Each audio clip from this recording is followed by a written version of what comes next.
What's up, weebs and casuals alike? We are Baka and Company, and we're here to provide you with a deep dive into all your favorite anime shows and movies. We'll talk about both new and old, good and bad, and everything in between. On this show, we'll have myself, the hacker who couldn't hack it, Drew Tendo64. Both fearless and furious, it's Frankfurter. Lyco. And the cafe special is magically average today.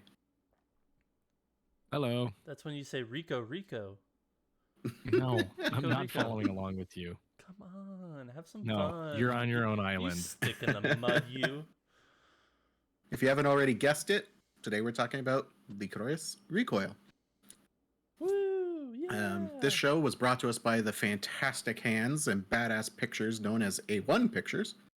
They brought us some of the most popular manga to life, and you can recognize a lot of what they do with Sword Art Online, Fairy Tail, and the soon-to-be-over forever Kaguya-sama. I'm very excited, but also depressed about that. That was an immediate shot at Frank too. It was just 100%. a fucking It was stab unnecessary. in the heart. It was completely unnecessary, but very, very pointed. I don't get to take shots often, but when I do, I make sure they hit. God, it is like that anime arrow trope of just like it hit me in the back of the heart. And you're just, Anywho, continue, buddy. If you're not familiar with any of those shows, they also did Darling in the Franxx, Seven Deadly Sins, and some show called Attack on Titan. Ew. Yeah. All those are kind of like, yeah. Especially Seven Deadly Sins. The Those first, are first season of Seven Deadly Sins was okay. Yeah, I mean, the first season was good, and then, we're not going to talk about the rest of it. It's just like the second season of Neverland. No, well, for other reasons. I don't think anything can beat out how terrible that is. I don't know. Animation quality is rough, but thankfully that's not what we're talking about today. What are we talking about today? Well, with Lycoris Recoil, it was directed by Adachi Shingo, who is also famous for working on shows like Sword Art Online Season 1 and 2 as a chief animation director, as well as a key animator on some older series like Love Hina and Working. So he kind of has like an action anime background with ladies, I guess. I mean, he did the character design for Pampa the Cinephile, which I absolutely adored. All right, there we go. And while we dive into some of our main characters, I'm only picking the top two because I don't think we need to talk about anyone else. So we have Chisato Nishiki, and I'm butchering that name. I'm terribly sorry. She has deadly aim with non-lethal ammo is the little tidbit I put there. So she's voiced by Anzai Chika. You might recognize that voice as Kuromi on Wonder Egg Priority, Barbara in Promised Neverland, and Chisa in Grand Blue. So she's her and her counterpart who plays Takina they're both not super well known. Like, they don't have a huge list of credits compared to other people we've seen do voice work. So to dive into Takina, or Inoue Takina, she's a former DA ace who is now LycoRyco's newest employee. She's voiced by Wakayama Shion, who also voices Azura in Dr. Stone, Yume in Gridman Universe, and Destiny in Talked Op Destiny. Wow, you forgot freaking Tyler's two favorite shows, Police in a Pod and Akibi's Sailor Uniform. I was going to put those, but I wasn't sure if everyone has seen them. No, I haven't. Just Tyler has, but... First of all, everyone should watch Akibi's Sailor Uniform, but why did you call out Police in a Pod? I don't know. I just knew that you watched it. You watched it. I don't even think I finished it. I don't even think I finished it. I'm pretty sure you did. No, I did not. I was on Anime Pass or Fail like halfway through that season of anime, and I had to catch up on Police in a Pod, but I don't think I finished it. Oh, I got close to it. Anywho, I might have gotten close, but Drew, I'm side railing us. Continue, buddy. No, you guys are fine. Yeah, I enjoy it. Unplug your mic. Jesus. I guess I could. Continue along. Well, before we go heavy into exactly what the plot is and what this show is, just general overall feelings about the show. Frank, was it like something that you enjoyed, you had fun with? Oh, if you didn't have fun with this, then you hate like all stupid but fun action movies. Like, if you like John Wick, you'll like this show. If you like Fast and Furious, you'll like this show. If you like fucking The Expendables, you'll like this show. Like, this show wasn't like groundbreakingly, oh my god, the plot is amazing, this is a 10 out of 10 watch. Like, this is just turn your brains off and just have fun. Have fun. Who cares that we're gonna, like, you know, defy the laws of physics and fucking metal? Just have fun with the damn show. And the only reason I say that, we'll get into that during the spoilers, but remind me about the whole laws of metal, and we'll get into that later. But yeah, it was a great show. I had a lot of fun with it. It was just turn your brain off, and here we go. Let's have a good time.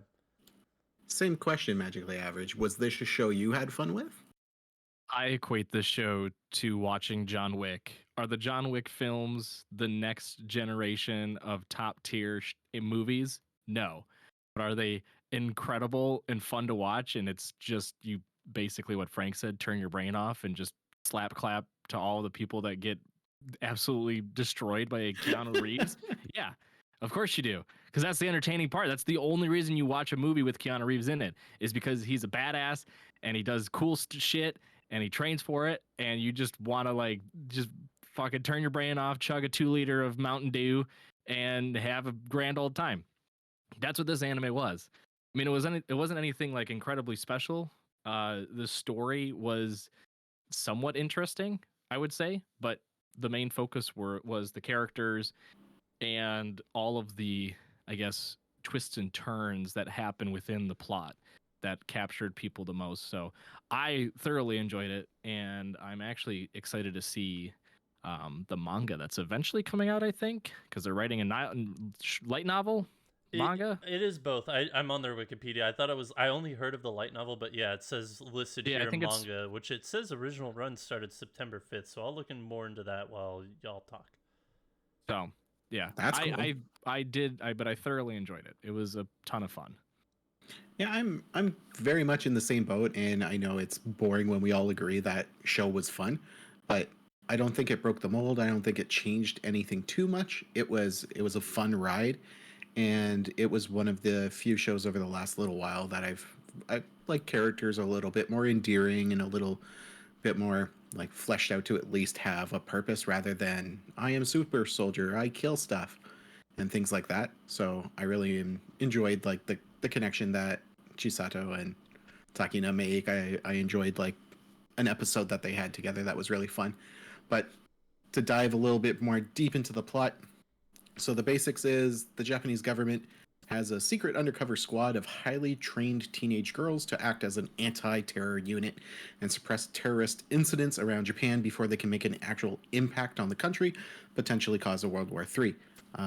In this kind of group called the Lycoris, we meet Takina during a weapons exchange gone wrong, where instead of following through with her mission, she decides to help her colleague out and disobeys orders to save her. So Takina is then demoted and sent to Cafe LycoRyco to kind of learn how to be better and train under the best Lycoris, who we find out is Chisato, a super bubbly, energetic character who prefers to help the public and just be a general ray of sunshine in her community rather than knocking people out with guns.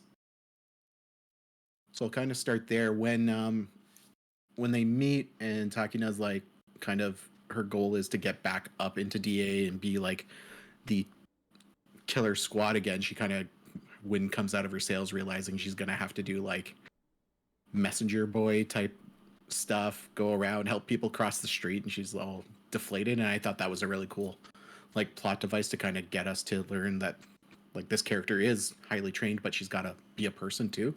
So I thought that was kind of cool. Did you guys feel the same, or how was your like those first? I didn't say first 3 episodes. What was your like general feelings on those? To me, I mean, without getting into too many spoilers, we'll get into spoilers later. The first 3 episodes, I would have to go back and actually see what exactly all happened within those 3, because I don't know if the whole I got it. I can get it. Hacker part. No, well, I have it up in front of me as well, but it's okay. Like I don't remember if the whole hacker part happened within those 3 or not. But I think the hacker is the second one. Okay. Like, to me, just with all the character introductions and the world building, like, they did a good job. They threw like a few characters at you in the first episode, they threw more in the second, and then more in the third, and then you're like, okay, that's it. We're cutting it off. These are the characters. This is the world. Here we go. We'll start the plot after episode 3.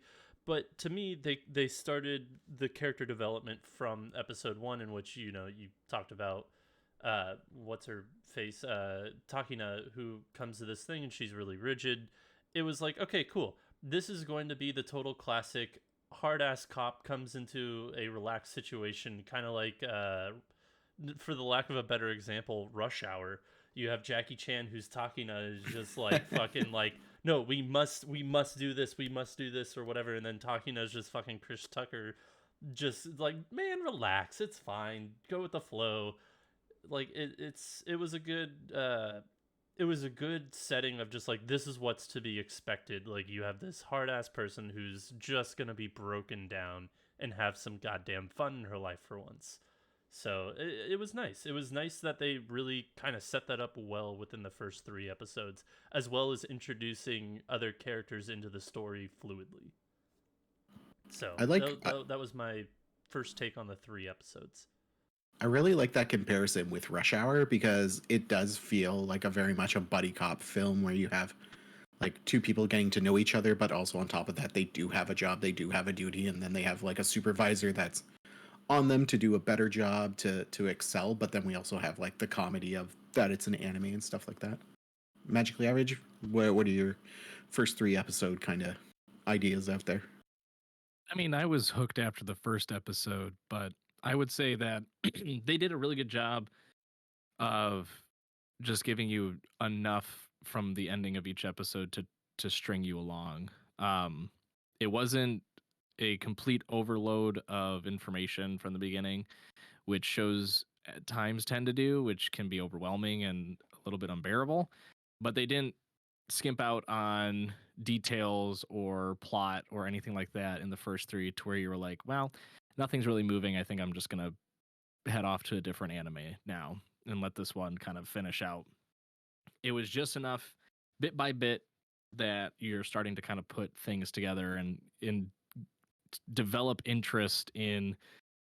It could have been the characters, it could have been the plot, it could have been just the environment that they're in, this different reality, or it's actually future Japan, or it could be the Lycoris Recoil organization as a whole too, understanding more of them. That, I think, no matter who you are and you're watching it, you've got something that you can look at and go, okay, yeah, it grabbed my interest. Which is why I agree with what Frank said earlier, which is like, anyone should like this show. I mean, it kind of appeals to a large audience, even though it is, a very at a surface level basic action anime. Like, there's not a lot of layers to it, so to speak, but it does have some intricacy and some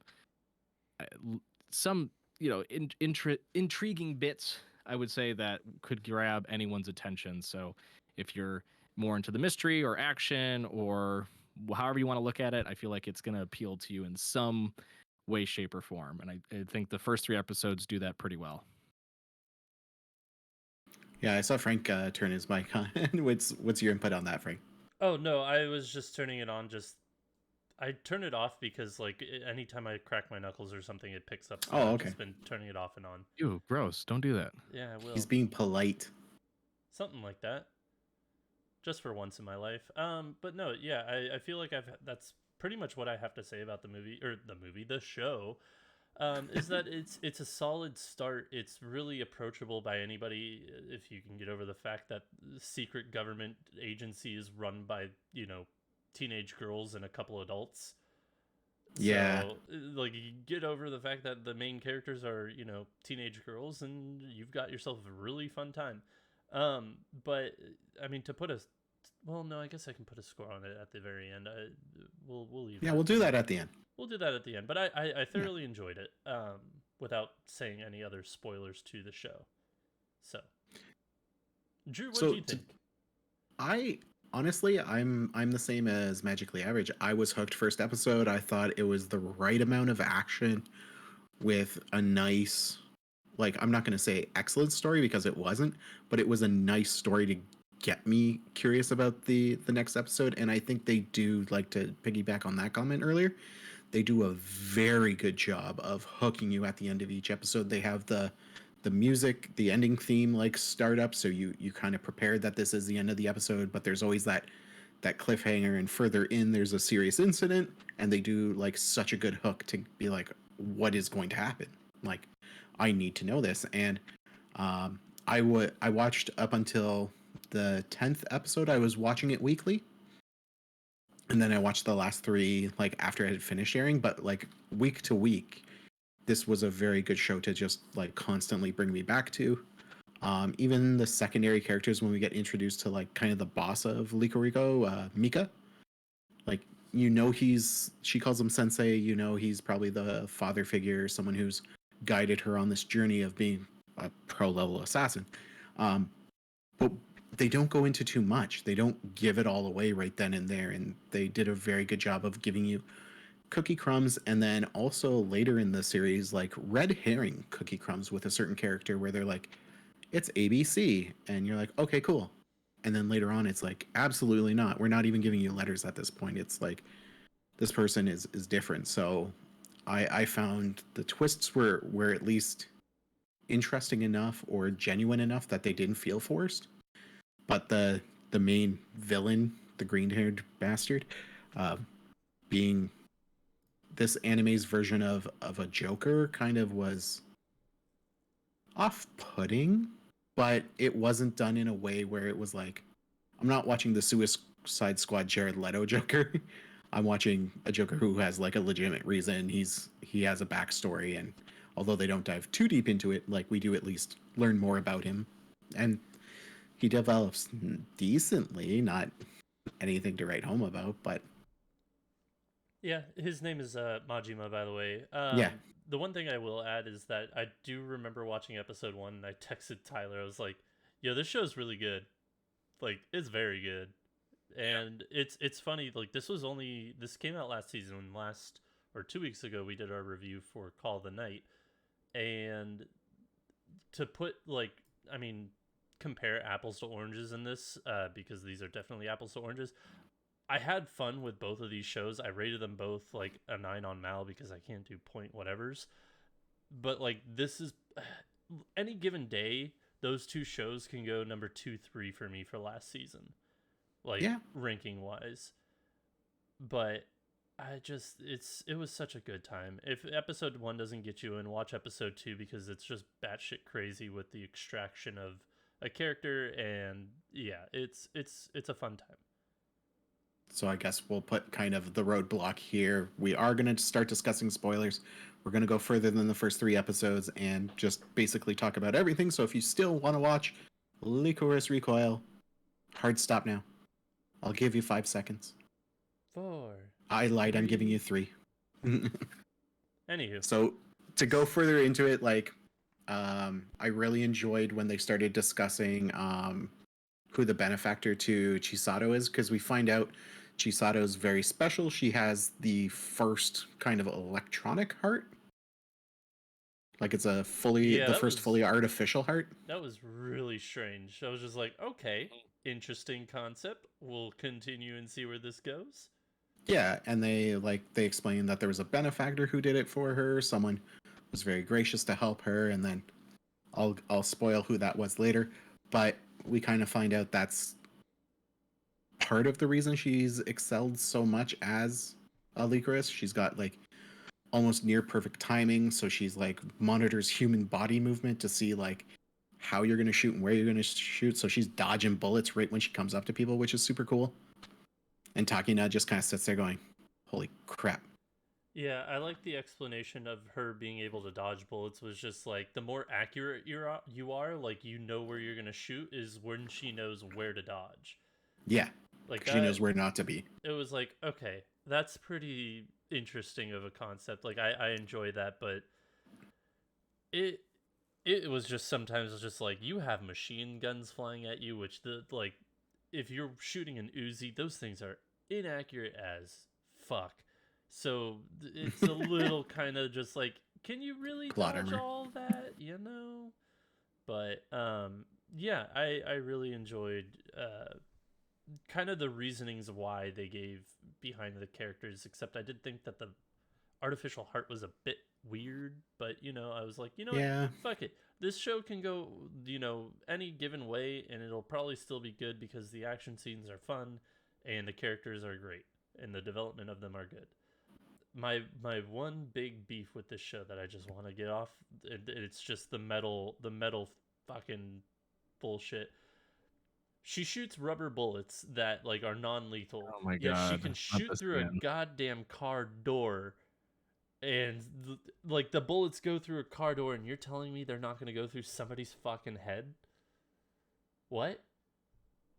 Like the episode where they get like ambushed in the park. She shoots multiple bullets through a car door, and fucking they don't kill anybody else, but they can go through fucking metal. That to me was just like, okay, this is what? Anybody else? No, just me. No, No, I was here having a fun time. I don't know. yeah, no, it's because it's anime. That's all you have to say. It's anime. I didn't want to burst his bubble that quickly. Yeah, we had a discussion about it on a previous date, but I would say though to some of the plot points that they bring up, while they are fairly tropey and seem a bit forced at times, I would argue that it's really not outside the realm of possibilities with this show. I mean, they set it up kind of early that this one girl has. I mean, first off, you have an entire organization that has high school girls as mercenaries, effectively, and it's a secret government organization that no one knows about. And then you have the opposite side, which are the what are they called, Lady Bells or something, which is the boy version Yeah. Yep. of the same organization, and they're like they kind of have an internal butting of heads constantly, I guess.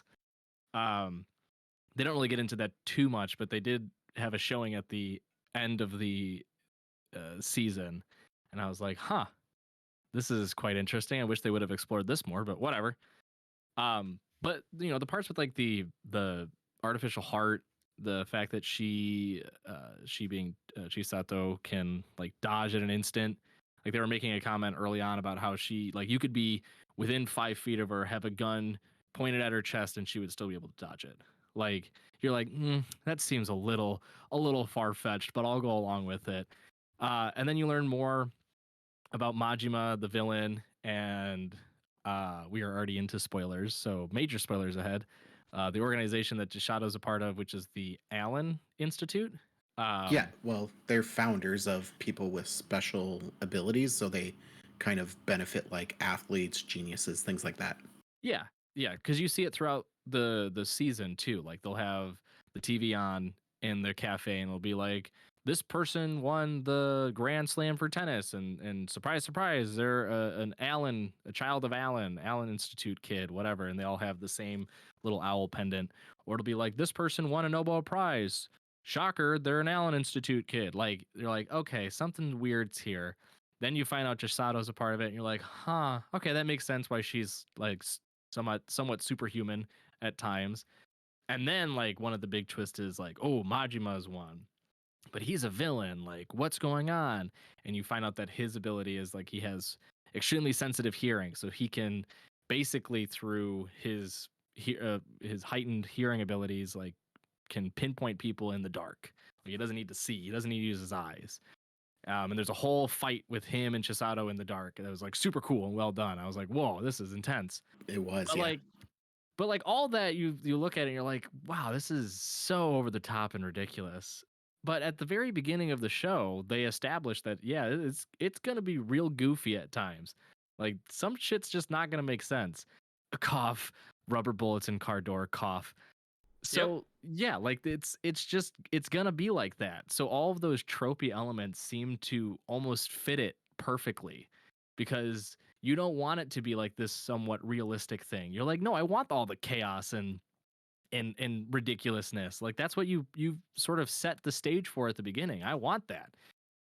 and they didn't go over the top. Thankfully, it wasn't like, one girl's like, I'm an Allen Institute kid and I can turn into a kaiju, or like, it wasn't anything stupid like that. It was, they kept it somewhat grounded in reality ish, but it was just enough to where you're like, okay, this is a little goofy, but I really like it because they're doing it well. Like they're not using it as a crutch. They're really kind of using it as just a base to build everything off of, which is much better. Like if they were to use it as a crutch and drag this along and be like, what, this person has this crazy ability, and oh, by the way, they're related, what, and then oh no, like you just start adding layer and layer and layer to the. Whoa. Yeah, if you start doing that, then it's like, okay, now you've sort of jumped the shark. But at least with Lycoris Recoil, they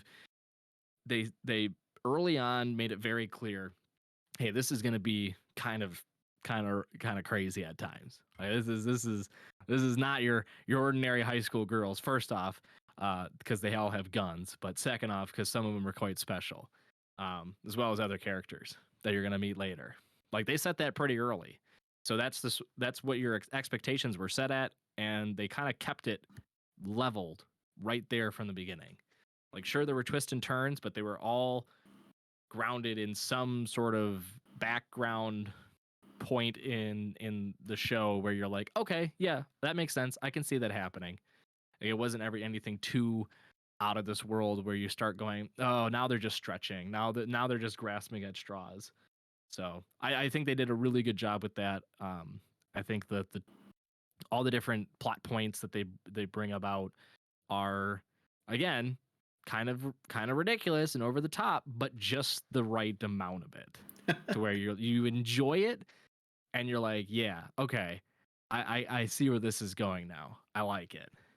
So to add on to that as well, like we in the third episode where we meet Walnut the hacker, Kuromi, um, using actual like line of sight, they explain stuff like I can't do that because like I can't hack that terminal, or I need to do this because I need to be this close. And to add on to the little bit of like stretching of physics, and again, yes, it's an anime, but they were like sniping these drones perfectly out of the air without looking at them. I thought, okay, maybe at John Wick level like skills, maybe that is possible. But aside from the crazy action and the fantastic like fight scenes, I also did enjoy the other half where it was like, oh, this is also a cafe that functions as a cafe. So we have like mangaka, she comes in, does all her weekly work there. You have a journalist who's in there writing up her stories.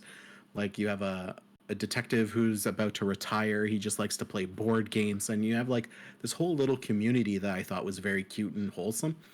And then aside from that, we get introduced to like them actually making drinks and desserts and stuff, and the poo-shaped pudding that everyone keeps ordering, and it's going to run them out of business because it costs more to make than they can sell it because Chisato is crazy. But having that extra little, like, a very, very, very thin slice of life added to this really made me appreciate more of what they were doing, because aside from, like, Chisato trying to find out who gave her her heart and who's her benefactor, like she also has a reason to fight. She wants to make sure that those people can keep coming back to her cafe and having a good time. And then inside of that, we realize, as every, I guess they're like dual protagonists, like her and Takina. So like Takina, she starts coming out of her shell because she's like the badass that has no friends kind of person, but she slowly starts like connecting with Chisato. They go to like spend a whole day together because she realizes Takina doesn't have any like fun clothes. She only has like cafe and Lycoris clothes. So they do a whole shopping thing. They spend the day having fun together, and they do this big stupid selfie in front of the fish tank where she does like, I forget what she does, but she puts like a fin on her head and like dances. Nah. Yeah. I thought that, like, I actually laughed out loud when it happened. So, and that's very rare for me to like chuckle out loud during an anime, because most of the time I'm just like, oh, this is fun, I enjoy this. But to have that connection, and for them to have like again, a second plot line where it's like, oh, these two actually want to be friends. They actually want to like enjoy each other's company. They're not just like, you're my partner, I'm your boss, like let's go shoot stuff. And I thought that was very endearing. Yeah, I think there was a moment though that I do remember that I laughed out loud. Was at the end of one of the episodes. I don't remember which. I'd probably have to look it up. When there is, it's pretty early on. I think it's like maybe 4 or 5. But when they start living together and they do rock paper scissors for chores, and Oh yeah. it wasn't until, Takina loses every game and she's like, what in the ever living fuck? And that's when she's told, like, hey, her reflexes, she can tell what you're going to throw. So what you have to do is distract her. And the end of the episode, it's like, hey, let's play rock, paper, scissors to see who's doing this or that. And she fucking just, like, scares the shit out of her before throwing. And she wins her first game of rock, paper, scissors. Like, that made me laugh out loud. But I was like, hell yeah. That's some good shit right there. That's a good callback to this episode. Like that's a good way to end it. Yeah, dance. Yes. Yeah, Takina is so cute when she does that. Like they also have like it was like her character development of just her opening up a bit more. It's like, cool, you're gonna play games with me and also cheat at them. I'm gonna play games with you and fuck with you as well. Like it's like her finally opening up, and I really enjoyed that.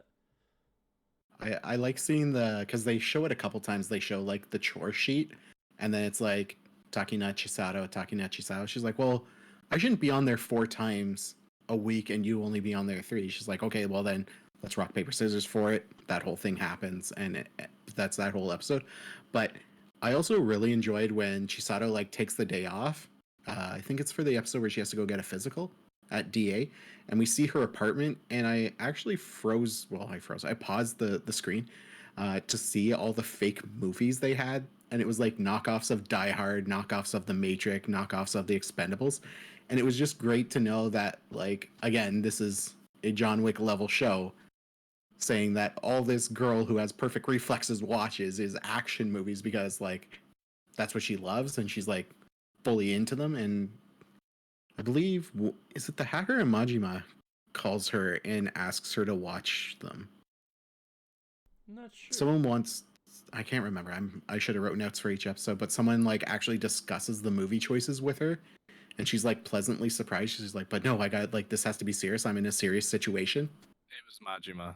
Yeah, it was Majima. Okay, yeah, that's right. Because he finds, because she has so her apartment's set up where the apartment above her is her decoy apartment because it keeps getting broken into and people keep trying to kill her. So she has like a secret staircase down to a basement like apartment and right under it. But he finds obviously both. Yeah, the movie bit thing that also got me. I thought about pausing it, but I was just like, I just want to watch the episode. I think I was pressed for time, so I was just like, maybe another time, and I never went back. But I remember seeing it. I was just like, yeah, that sounds about right. This is excellent. Die Hard was like Die Good or something. I can't remember, but it was well done. The other thing I wanted to touch on is like, because I'm also detouring into like subplots and secondary things about the show. Having and this is going to be spoilers as to who her benefactor is. We find out one of the people that keeps showing up to help her out. Yeah, is Yoshi Shinji.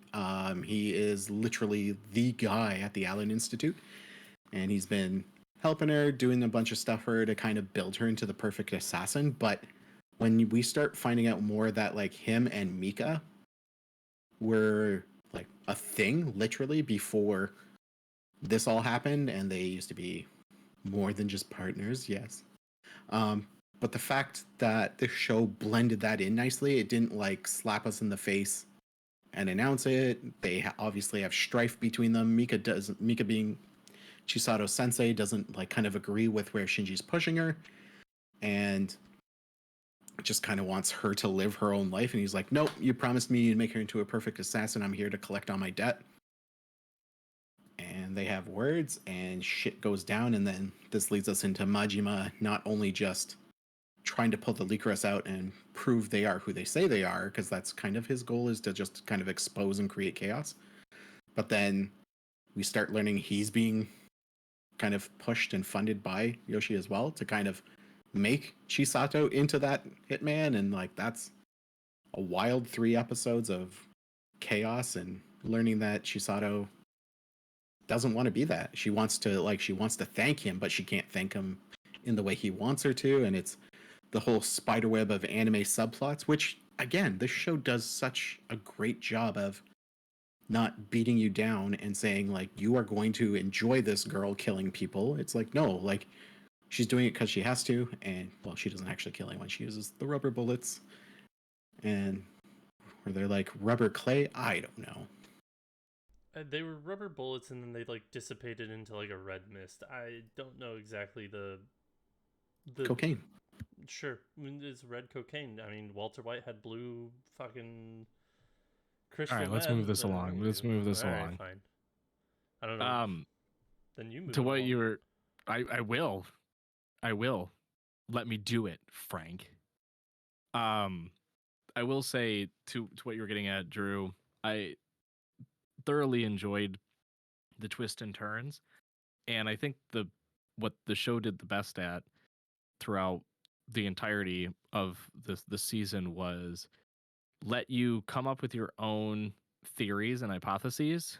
And for like the first layer, most people kind of guess things right. Like everyone, like I don't know, I shouldn't say everyone, but when I was watching it, I was like, okay, Yoshi, this guy, he's probably some person in the Allen Institute, if not the person, the leader or whoever's going to be running it. It's him. It's this guy. You could kind of tell early on that that's what they were getting at. You're like, okay, got that. That's point number one. Another little mystery early on too was this villain guy. He's getting funded by someone. You just don't know who. And the mystery was like figuring out who it was. And you're like, maybe he's working solo, but someone's probably helping him. And then as the season progressed, it was like every single mystery had just so many layers to it. So it wasn't like Yoshi was running the Allen Institute. It was that he also funded Majima's plot to become like a terrorist effectively. And then beyond that, this is all because he wants Chisato to be like a world-class assassin. Oh, and then also to that, the only reason that he saved her and gave her the artificial heart, yes, it was him that gave her the artificial heart, was because he wanted he wanted her to be an assassin. And then when it turned out that she kind of refuses by executing people in a non-lethal way, he then sabotaged her and had her heart malfunction, so that way she only had a couple months left to live. Like it was like just kept going deeper and deeper, and it was to the point where there was no way anyone could have guessed even 2 layers down. Like you got enough to where it was like, yeah, I feel proud of myself for figuring this one piece of the plot out, and then things just kept steamrolling. You're like, fuck, I would have never guessed that. And then it just kept continuing on. You're like, God, I don't, okay. Like every single bit of the plot had just a number of layers to it. It wasn't like a situation where one mystery evolved into another mystery that's completely separated and they just sort of like willy-nilly connect them together. Like, yeah, you can see the relationship, right? You're like, no, of course not. Lycoris was, we're going to give you everything at a surface, kind of bird's eye view. You can peer down, you can see everything as is, you can make your own assumptions, whatever. And then we're going to start drilling deeper and deeper and deeper and deeper until the point where you're like, oh my gosh, this is intricate and a little chaotic, but it makes sense. Like it's all kind of related. Again, there's tropey elements to it always, and they dealt with them, pretty well for the most part. And thankfully, I don't think it sort of detracted from the overall experience. But I will say though that some pieces I think were probably could have been left out just for like not really necessary. Only because I asked more questions at the end than anything, like the relationship between Mika and Yoshi. I was like, huh, okay, like interesting. And then it was like the ending, he just like kills him, and I'm like, oh Yeah, caps him. all right, well, there goes that. Not much backstory left there, huh? So Just the there's back of some his skull. no, and like there's also there's these other girls in the Lycoris organization. Fuki Harukawa, who is a former team member of Chisato's that we kind of eventually learn about, but was the person that was on Takina's team before. And like her relationship with Chisato is kind of awkward at times, and you kind of want to learn more about that, but they don't get into that. So you're like, okay, we'll just leave it as is. So like there were some pieces that I feel like they added in to fill the holes and then could have expanded on it, and I think would have made for an interesting piece to the plot, but left it be.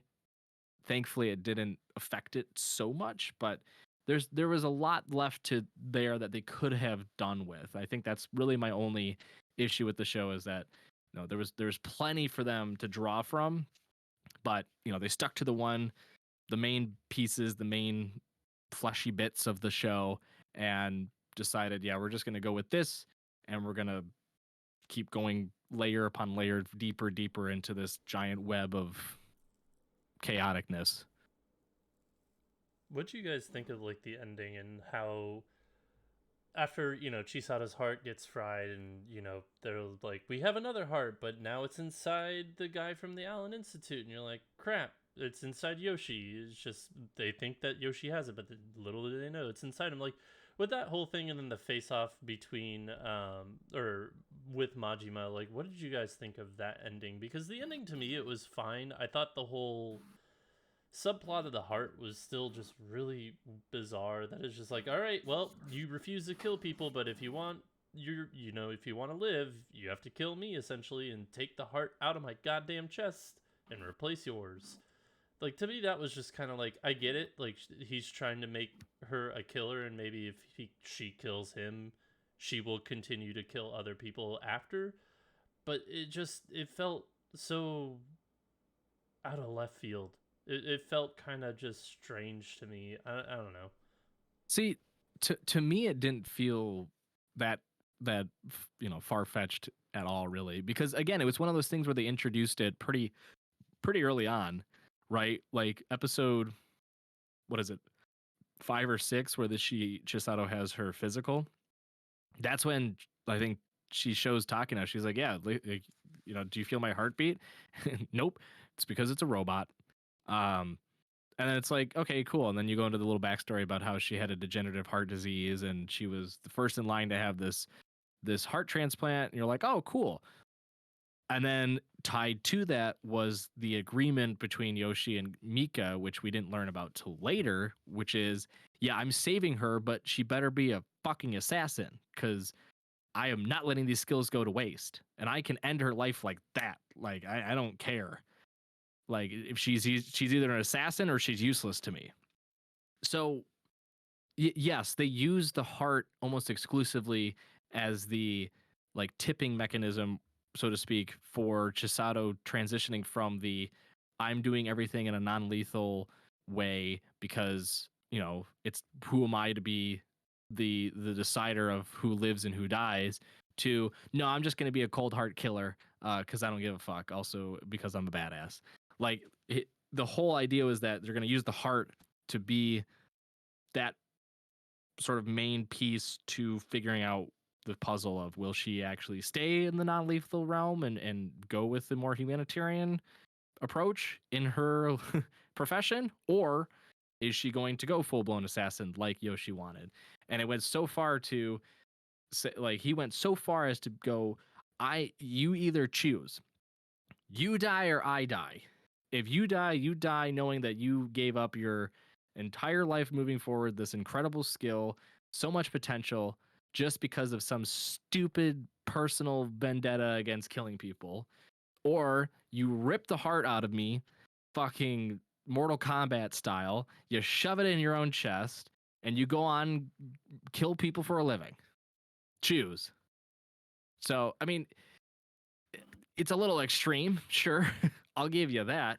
But they set the stage early enough to where you go, okay, cool. I like how they're doing it. I enjoy this piece, right? Because, and especially with the whole fight with Majima too, it sort of sets the stage of like everything that had gone down was for the sake of trying to trying to change Chisato from her non-violent ways to the killer that Yoshi wanted her to be, right?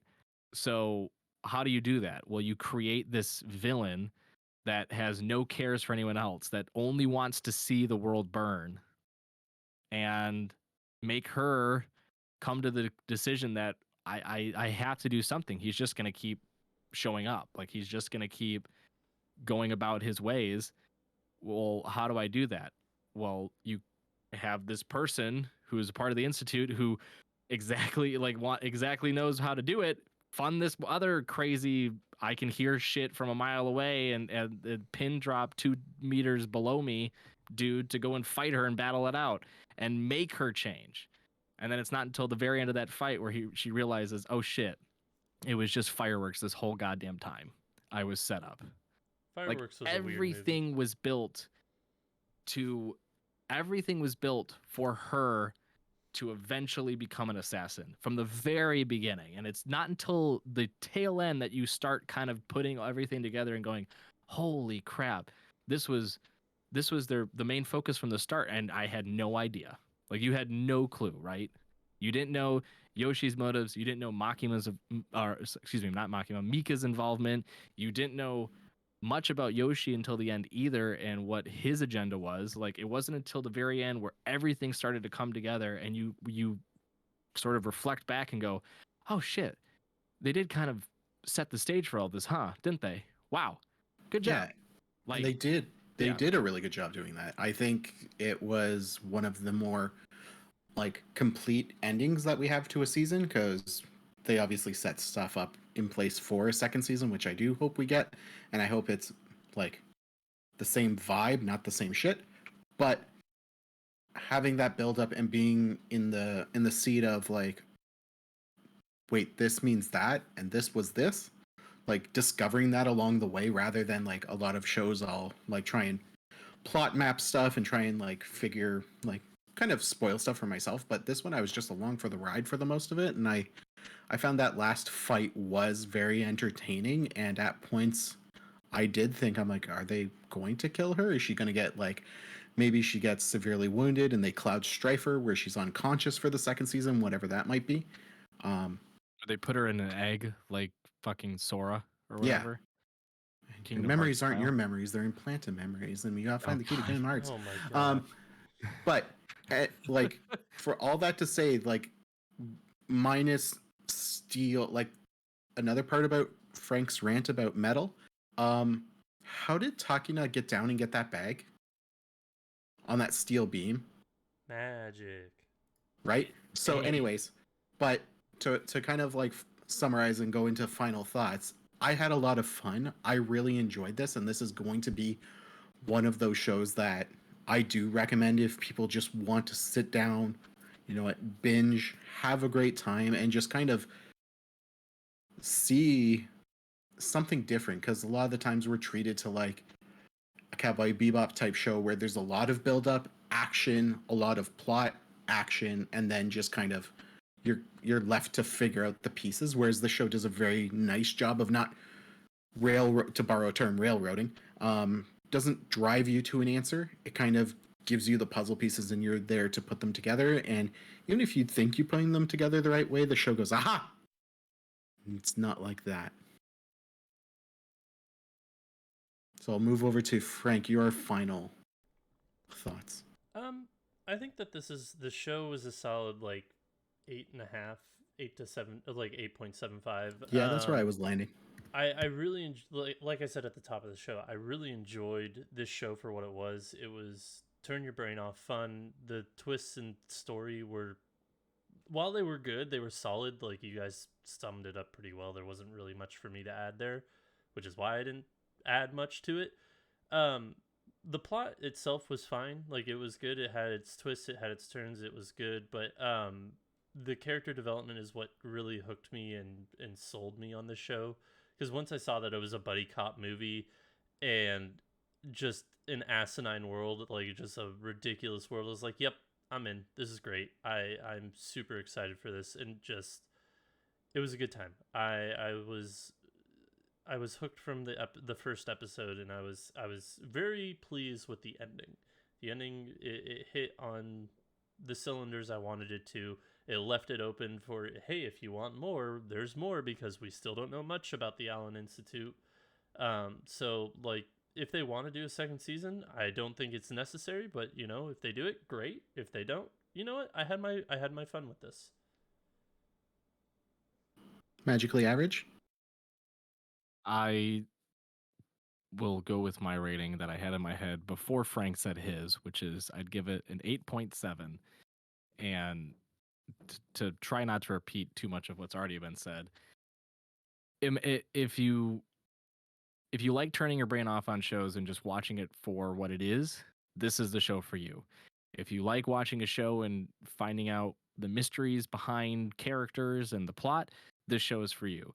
If you like a show that can drag you along to the very end until they finally reveal what's been the case from the entire start, this is the show for you. Like, no matter how you look at the show, whether your focus for what you deem to be a good anime is the animation, the characters, the plot, the mysteries that bring you about, what pulls you in episode to episode, this show hits on it at almost every point throughout the season, to where really no one should go into an episode and go, man, I that was really lackluster, that didn't live up to par with my expectations.